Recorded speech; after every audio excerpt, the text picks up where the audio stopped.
When it comes to solving or debunking mysteries, UFOs are among the hardest to investigate, since we usually only have short pieces of grainy footage to go by, and when the footage is of better quality, the UFO is usually too far away to identify properly, and we're left to speculate, which proves nothing. There are, however, many people who claim to have had close encounters with extraterrestrial craft and alien beings, but again, we only have their word to go by, no matter how insistent they may be. In recent years, a slew of previously classified documents has been made available to the public by the US government, and from their contents, it would seem that we aren't truly alone in the universe. Number 5. Over the last few years, more and more people have reported seeing strange lights and craft flying over the skies of Russia, and many of these incidents have been captured on camera and shared on social media.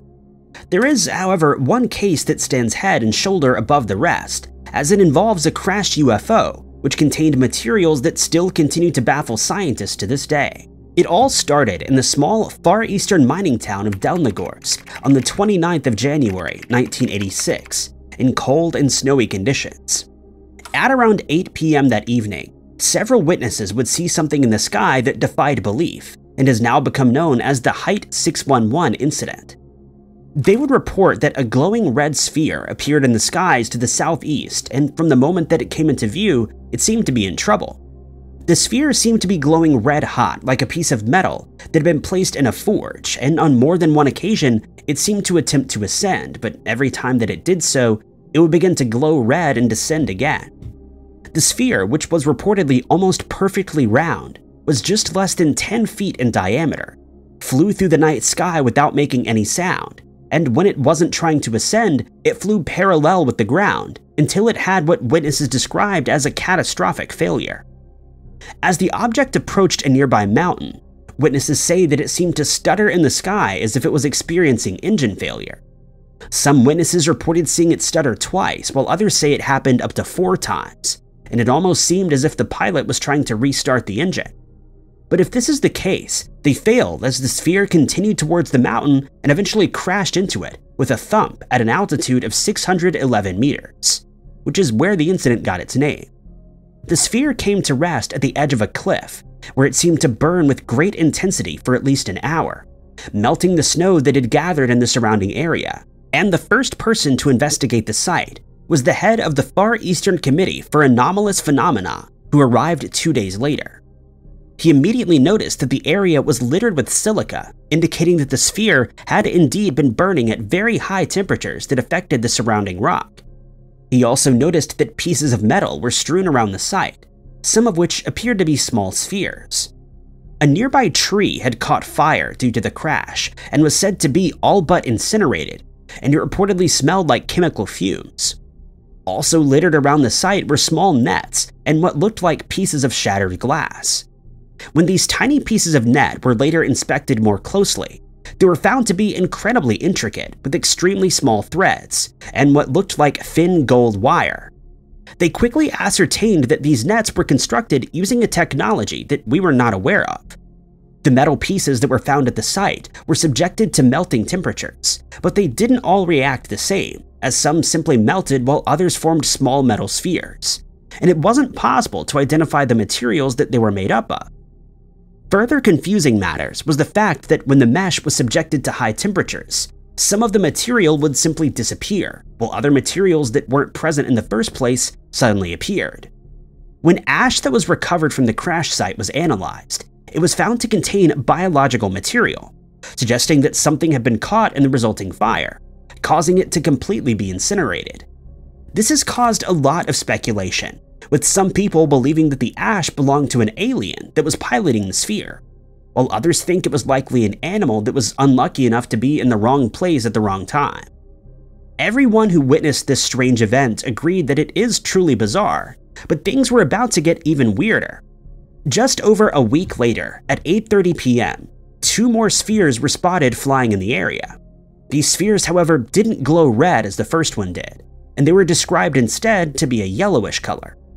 The 2 objects flew straight to the site of the crash, where they circled around as if they were searching for the first sphere. They found nothing of interest, and they turned northward and flew out of sight. The following year, on the 28th of November, 32 more flying objects were seen by members of the public and the military as they flew over the same area. Some of the objects seemed to investigate nearby settlements, while 5 of the craft flew directly to the site of the crash, where they seemed to conduct a search with the use of lights.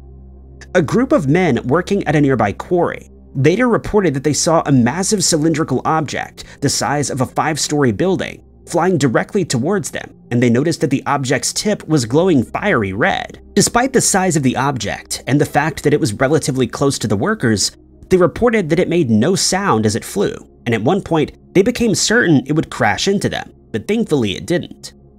A local nursery teacher would also report that she saw a bright glowing 40-foot sphere that hovered over a school before it emitted a strange violet-colored ray that could be seen on the ground, but inexplicably, the objects that were being illuminated on the ground didn't cast any shadows. It then turned and flew to a nearby mountain, where it once again emitted a light, this time red in color, and after seemingly searching for something on the ground for a short while, it ascended over the mountain and flew out of sight. The incident has become known to many as the Russian Roswell, and it continues to baffle ufologists decades later. One prevailing theory is that the sphere wasn't actually an extraterrestrial craft containing a pilot, but rather a probe that experienced difficulties resulting in the fiery crash. However, some people think that the sphere managed to right itself and fly away before anyone reached it, due to the lack of material found at the crash site. Despite the materials that were actually found at the site, this UFO crash incident remains a mystery that needs many more answers. Number 4.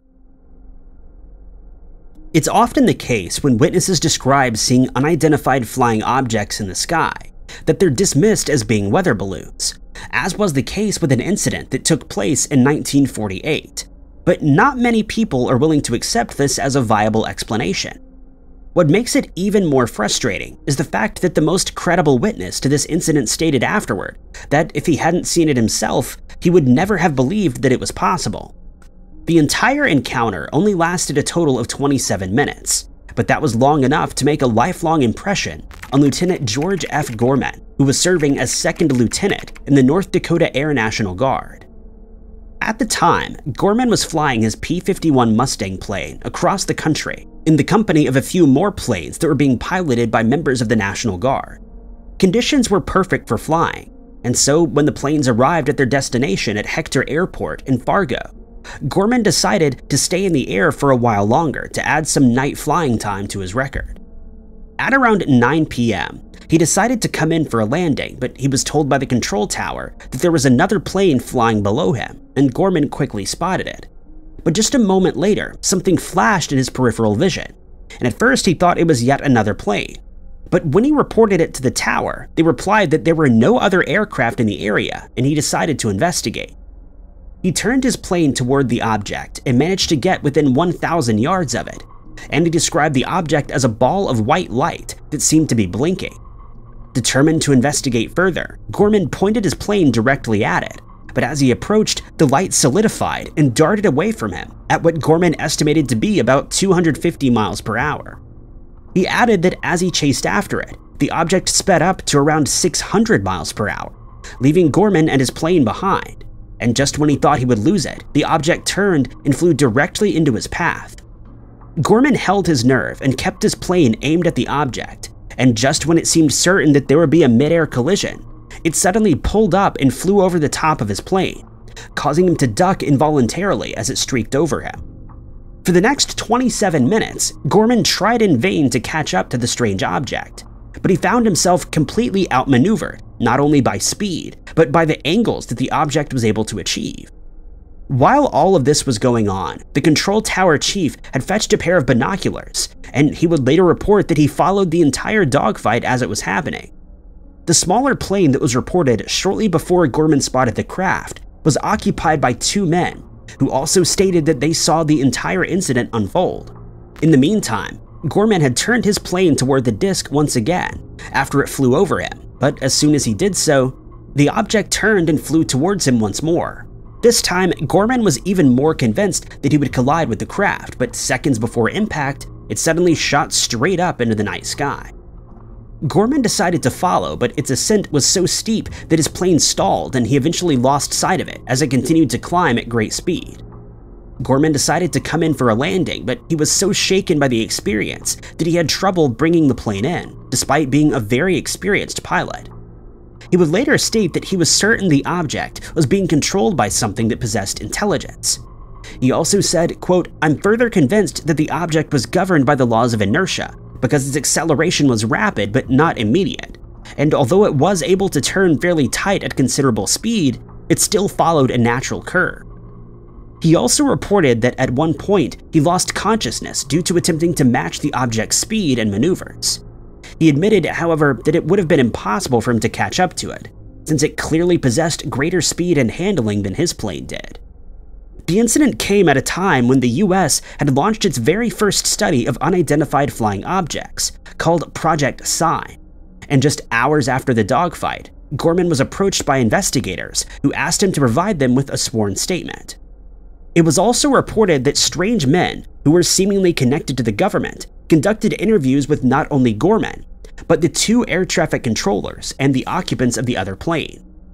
Gorman's plane was subjected to readings from a Geiger counter, and it was found that it had become radioactive, but this was later explained away as being caused by the high altitudes that Gorman reached. Investigators from Project Sign reported that they believed all the witnesses to be credible, and they were convinced that something untoward had happened in the skies over Fargo that night. But the case was later re-examined by investigators from Project Blue Book, who determined that the disc was nothing more than a weather balloon. Gorman was told that if he ever spoke publicly about the bizarre incident, he would face a court-martial, and so he didn't provide any additional details about his experience. Some people believe that Gorman had simply misidentified the object and that he was, in fact, chasing after another plane. But this is highly unlikely, since he came to within 500 feet of the object, and being an experienced pilot, he would have recognized another plane. Added to this is the fact that the object didn't show up on the control tower's radar, which wouldn't have been the case if it was a plane. Others speculate that since the Second World War had only ended 3 years earlier, the object may have been a top-secret craft that Gorman had not recognized.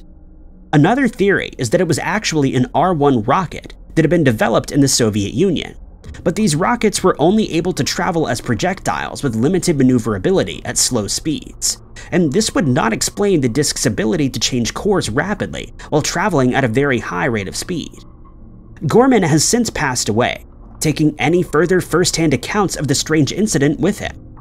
The Gorman dogfight incident is still considered by many to be one of the clearest cases of proof that we're being visited by extraterrestrials, but we may never know what it was that Gorman saw in the sky that night. Number 3. There have been many instances where military and civilian pilots have seen strange objects flying in the sky, and like George Gorman, some have attempted to catch up to these crafts with varying degrees of success.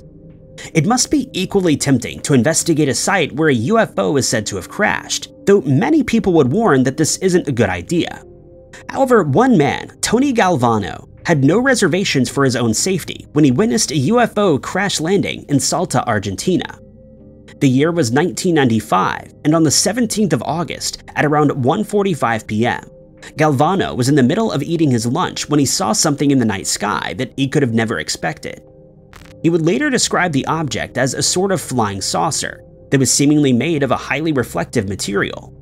It must have been quite a sight, but what happened next was even more bizarre.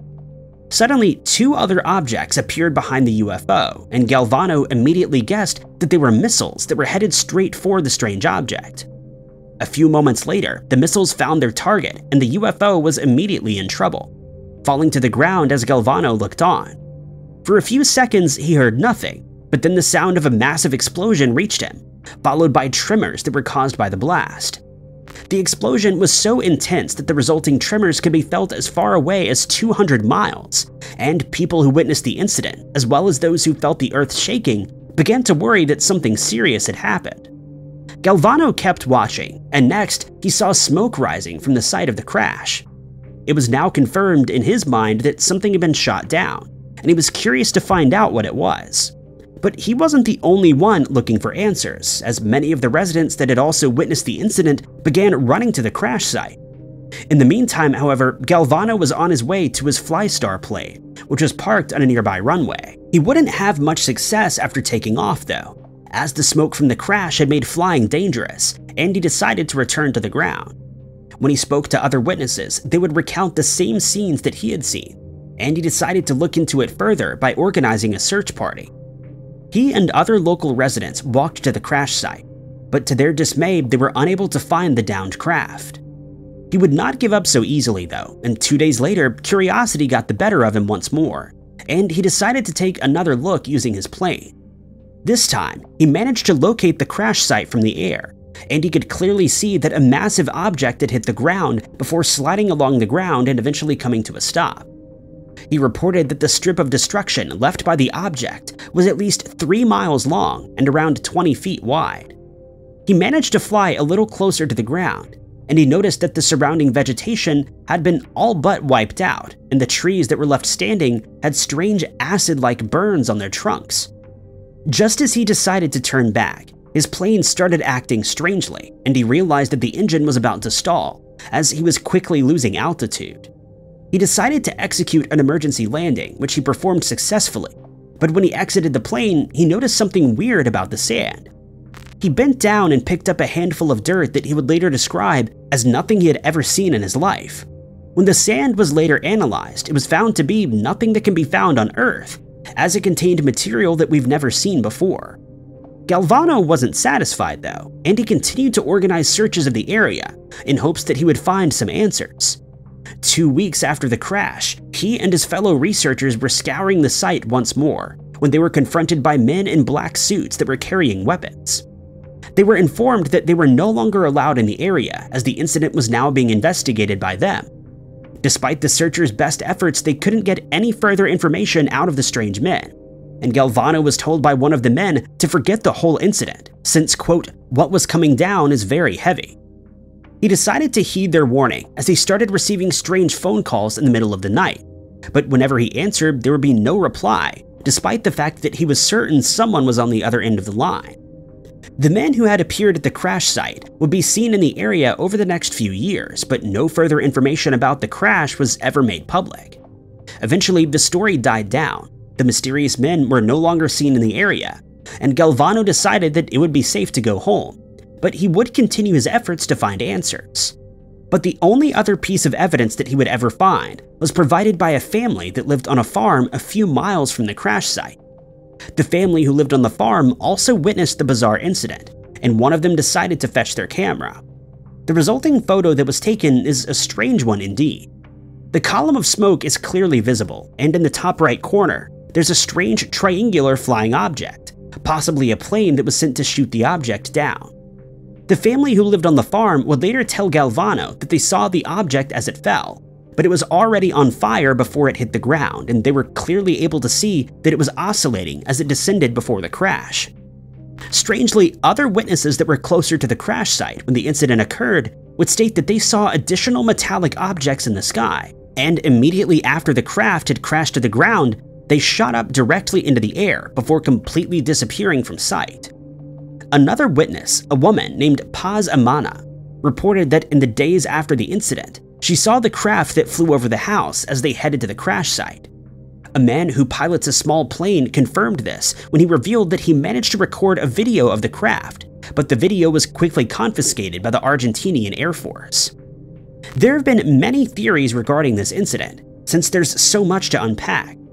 Some people believe that the flying disc was shot down by the military, while others think that there was some kind of extraterrestrial battle that took place in the skies over Argentina. As for the 2 metal objects that were seen during the crash, there's speculation that these may have been escape pods from larger craft, and that whatever and whoever had been inside the craft managed to escape before the disc crashed. Number 2. Reports from people who have seen UFOs in the sky number in the hundreds of thousands, but it isn't very often that someone claims to have met the alien beings that pilot a UFO. But that's exactly what George Adamski claims happened to him when he was in the Mojave Desert in 1952. Adamski and 6 other men had traveled to the desert with one goal in mind: to find evidence of extraterrestrial craft. He had his telescope with him, and as luck would have it, a strange cigar-shaped UFO appeared in the skies above the group. Adamski and two of his companions decided that they wanted to get a closer look, and they set off into the desert to see what they could find. He managed to take a few photos of the object, but soon after he had done so, the object silently shot up into the sky, disappearing into the distance. By now, Adamski was on his own, and he must have relished at the idea of showing his photos to his companions. But unbeknownst to him, his strange encounter had only just begun as a smaller object descended onto the sand in front of him. He stood frozen in shock as he realized that a being had gotten out of the craft and was now standing about 450 yards away, and it seemed to be gesturing for him to come closer, which he did out of curiosity. Upon approaching the being, he noticed that it looked a lot like a man, but he described it as far more beautiful. It was around 5 foot 2 inches tall and had shoulder-length blonde hair. He added that it was wearing a brown suit with red shoes, which was later confirmed by his friends, who by this point had also seen the strange figure. Adamski didn't talk to the being, but instead communicated with it telepathically, and it told him that its name was Orthon, and that he had traveled to Earth from Venus. Orthon added that they had decided to warn the people of Earth that they were in danger of being wiped out by nuclear energy, and the mistreatment of our planet. Adamski asked if he could take a photo, but Orthon refused, after which he climbed back into his craft and flew away. But before he did so, he asked if he could keep one of Adamski's photographic plates, which he took with him. Orthon would return about a month later on the 13th of December, bringing the plate with him, and when Adamski processed it, he found it to contain strange markings and symbols, but he had no idea what they meant. But just when he thought things couldn't get any stranger, he claims they did. He would claim that he'd been drawn to Los Angeles by some inexplicable force, and that upon his arrival there, he met two men dressed in suits.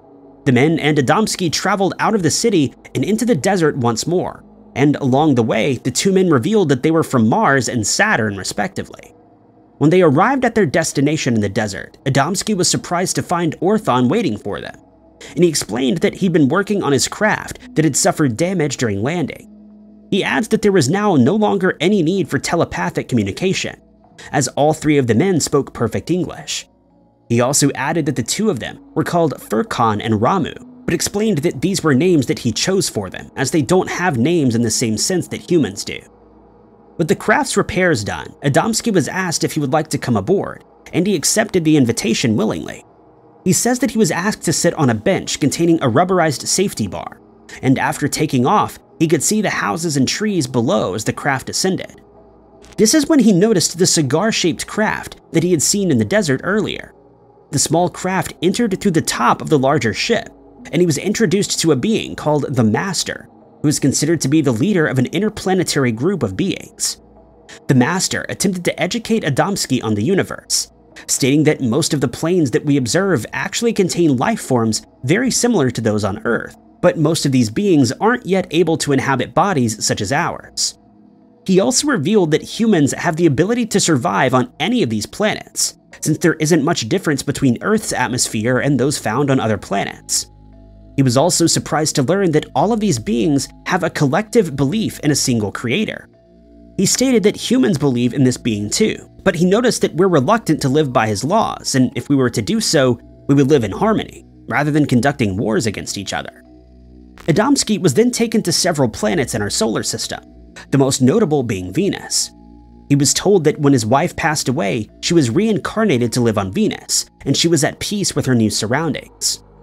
During these travels, Adamski was introduced to several other masters who attempted to teach him ways for people of Earth to live peacefully together. They referenced the two world wars, stating that these types of events are what keep us from living with understanding and love for one another. While Adamski had amassed quite a following through lectures that he gave about his alien encounters and the books that he authored, many people started to believe that he was being less than honest, or at the very least, he was suffering from delusions. On several occasions while giving talks about his experiences, he displayed a letter from the Cultural Exchange Committee from the US State Department that confirmed his story to be true, and that there would soon be an announcement made in this regard. But when authorities caught wind of this letter, they confronted Adamski, stating that it had been faked, and he was told to stop using the letter as proof that he'd been contacted by an alien race. Soon, more people would come forward to claim that they had similar experiences to Adamski's, but most of these were quickly proven to be hoaxes or lies. And as they were discredited, many people began to believe that Adamski had also lied about his encounters. There are, however, still many people who believe that his claims are true, and many other people who claim to have been abducted by aliens have told similar stories, while others are far more terrifying and confusing. Adamski would eventually pass away on the 26th of February, 1965, at the age of 73, but his claims are still being debated by ufologists today. One piece of footage that he claims is one of these crafts is still considered by many to be the best UFO footage ever recorded, even after it was analyzed by experts. Number 1. Many people believe that our planet has been visited by extraterrestrials for centuries, and they'll often point to strange symbols found in hieroglyphics and cave paintings that are thought to depict not only flying craft, but strange things that imparted valuable knowledge to those who would listen. Some believe that aliens had a hand in the construction of ancient structures, such as the Great Pyramids or Stonehenge, and that their creation would not have been possible without knowledge of technology that they should not have possessed. One such sighting was recorded in Greece by Plutarch, a Greek historian in 83 BC, on the eve of a battle between Rome and Greece. As Roman forces marched to war, a few of their soldiers came across a strange being that was unable to communicate in any other way other than animalistic sounds. However, it isn't known what then became of that being. Plutarch would later record another incident involving a strange craft, again on the eve of a battle, but this one was set to take place almost 10 years later. As Roman and Greek armies faced each other once again, a massive orange craft shaped like a vase descended onto the space between the two sides, and not knowing what to make of what they were seeing, both sides retreated and the battle was curtailed.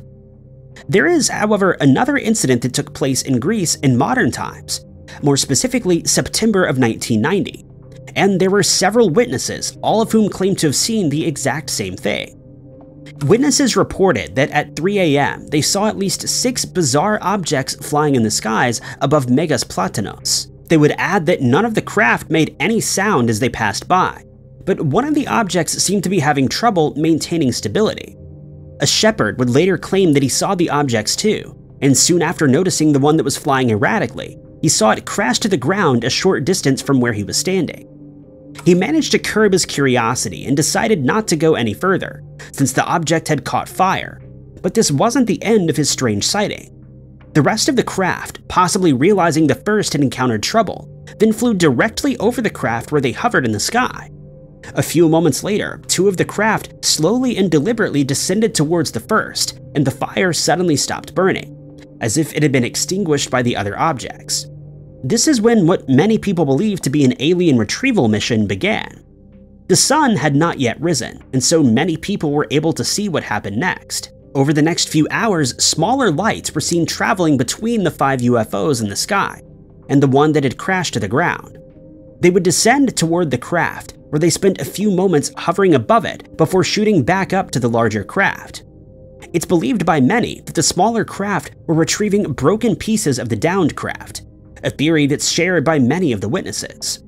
Some of the witnesses were unable to ignore what they were seeing, and they traveled to the side of the crash to take a closer look. Upon their arrival, they found a scene that can only be described as confusing and disconcerting. The ground had been scorched in an oval shape, and the witnesses stated that the fire had definitely been extinguished, but not in any conventional way, as the outer edges of the burn marks seemed too sharp, as if the fire had been stopped by a surgical instrument. Strewn across the site, they found pieces of wiring, some wrapped around a nearby tree, and they picked up pieces of strange metal, many of which were kept by those who found them. As the morning rolled on, members of the Air Force arrived at the scene, and they proceeded to clean up all the remaining debris. In the days that followed, an official statement was released claiming that the object wasn't an extraterrestrial craft, but it was actually a small plane that had lost control, or possibly a Soviet satellite that had crashed to Earth. The report would further state that the debris collected from the crash site included parts of a copper plug that contained Arabic numbers, several multi-pin cables, also made of copper and insulated with silk. They also claimed to have found circular metal covers that had been burned by the fire. 2 regulators containing the Greek letter F, and 3 bars made of steel. They concluded that since some of the pieces contained numbers or letters that they were familiar with, they could not have been part of an extraterrestrial craft, and that the witnesses must have been mistaken. Furthermore, they claimed that the parts used in the object had to have been manufactured in Europe, since the parts were found to have been constructed using measurements from the metric system. Their other theory was that it originated in the Soviet Union, since the Greek letter F is also present in their alphabet, and they were one of the only nations that possessed the technology to construct an object such as the one that had been found.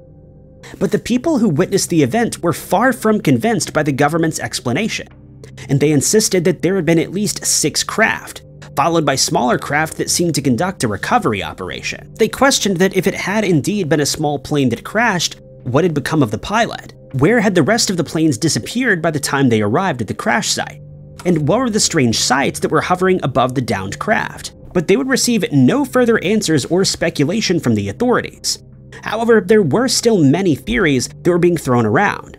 One man, who worked at the Astronomical Institute of the National Observatory of Athens, speculated that it may have been a meteorite that crashed into Earth. His theory was based on the fact that at the time, the Earth was passing close by a cluster of meteors that are known as the Persians. He also said that the lights may have been caused by refractions of light in our atmosphere, and he was certain that all of the witnesses who came forward were either delusional or suffering from mass hysteria. Witnesses of the crash state that they were never officially questioned by any government agency, and to this day, they refuse to accept the government's explanation of the events, though this has made little difference as the incident is now largely forgotten. Thank you guys so much for watching. If you liked this video, be sure to hit that like button. Also, don't forget to subscribe and click that notification bell to keep up to date with all of our future uploads. But my name is Ty Knotts, and I'll catch you guys in the next video.